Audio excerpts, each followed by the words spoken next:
dengan pendekatan pembelajaran yang disesuaikan dengan kemampuan peserta didik, guna agar peserta didik itu dapat mencapai potensinya dengan maksimal.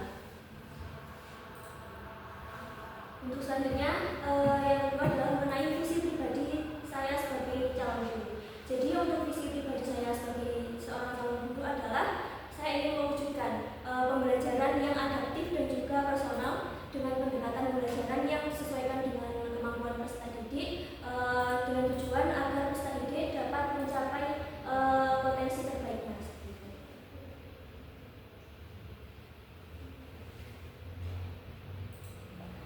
Untuk mencapai visi tersebut, hal yang akan saya lakukan yang pertama adalah saya akan mengenali dan juga memahami siswa dengan melakukan penilaian awal atau asesmen awal. Kemudian selanjutnya adalah saya akan menerapkan pendekatan TRL dalam pembelajaran, di mana siswa akan dikelompokkan berdasarkan kemampuannya. Selanjutnya yang ketiga adalah saya akan memanfaatkan teknologi dan juga sumber daya yang mendukung, melihat kondisi saat ini yang berada di era teknologi digital, sehingga saya akan berusaha untuk memanfaatkan teknologi di dalam pembelajaran. Nah, untuk yang keempat adalah saya akan terus berusaha untuk mengembangkan keterampilan saya dalam mengajar. Kemudian yang kelima, saya juga akan membangun hubungan yang baik dengan siswa agar pembelajaran itu dapat berjalan dengan lancar. Kemudian yang terakhir adalah saya akan melakukan refleksi secara rutin terhadap pembelajaran yang telah saya lakukan agar saya dapat memperbaiki hal-hal yang mungkin masih perlu untuk diperbaiki. Nah, selanjutnya untuk pembelajaran bermakna, di sini saya mengambil pada mata kuliah PPAS 1, di mana pada mata kuliah ini itu terdapat 4 topik, di mana pada topik pertama membahas mengenai fungsi DPD, yaitu penyusunan perancangan pembelajaran, dengan yang pertama yaitu yang pertama adalah menentukan tujuannya terlebih dahulu, kemudian setelah itu menentukan asesmen, dan yang terakhir adalah merancang kegiatan pembelajaran. Kemudian yang kedua yaitu mengenai asesmen, di mana yang dibahas itu adalah asesmen awal, asesmen formatif, dan juga asesmen sumatif. Kemudian yang ketiga adalah tentang pendekatan TRL atau mengelompokkan siswa dalam sesuai dengan kemampuannya.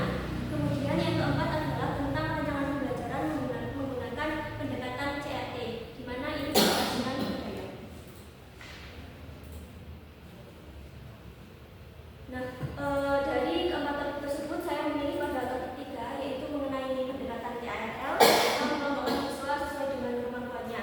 Nah, mengapa saya memilih itu? Karena menurut saya penting untuk merancang pembelajaran yang menyesuaikan dengan kemampuan peserta didik menggunakan pendekatan TRL ini, agar peserta didik dengan kemampuan rendah dapat belajar bersama dengan kelompoknya, karena biasanya kalau peserta didik itu dikelompokkan secara klasikal atau kelompoknya itu memilih sendiri, mereka yang memiliki kemampuan rendah itu cenderung untuk hanya ikut saja, tidak ada pembelajaran. Kemudian dengan pendekatan TRL ini juga mengajarkan saya bahwa pengajaran yang efektif itu harus berfokus kepada kebutuhan individu siswa. Kemudian dengan pendekatan ini juga akan menciptakan lingkungan belajar yang mendukung bagi siswa. Nah, untuk pada mata kuliah PPA ini yang saya pilih aktifnya adalah pada topik 3, ruang kolaborasi, karena di situ saya membuat belajar tentang TRL bersama kelompok.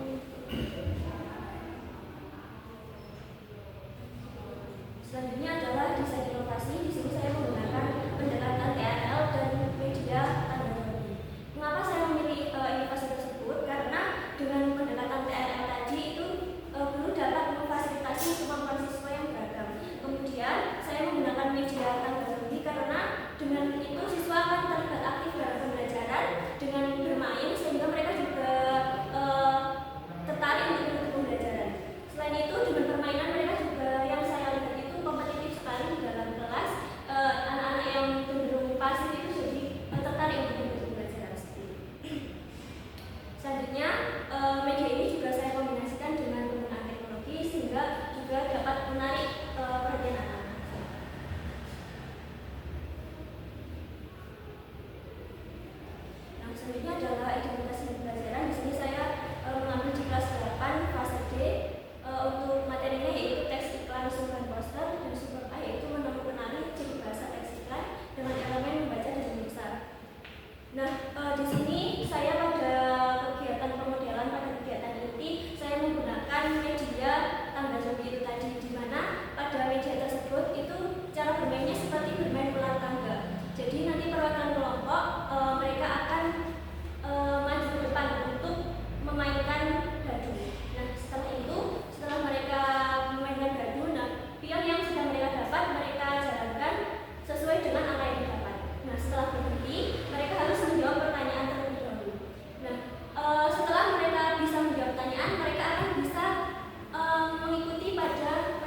kemudian